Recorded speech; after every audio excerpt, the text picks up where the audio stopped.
तर राष्ट्रवादी शरदचंद्र पवार गटाला भाषणापेक्षा नमाज महत्वाचं वाटतंय। बारामतीमध्ये नमाज सुरू होताच सुप्रिया सुळेंनी प्रचार थांबवलाय। सुप्रिया सुळे यांची सभा सुरू होती, भाषण सुरू होतं आणि या भाषणावेळेस नमाज सुरू होताच सुप्रिया सुळे यांनी भाषण थांबवलं।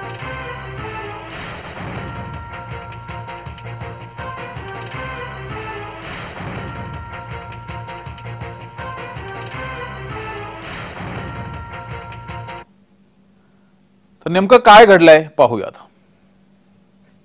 पण काय करणार,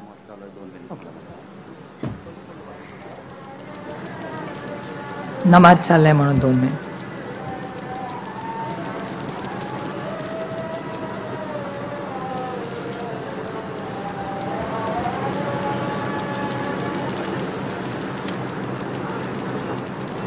आलं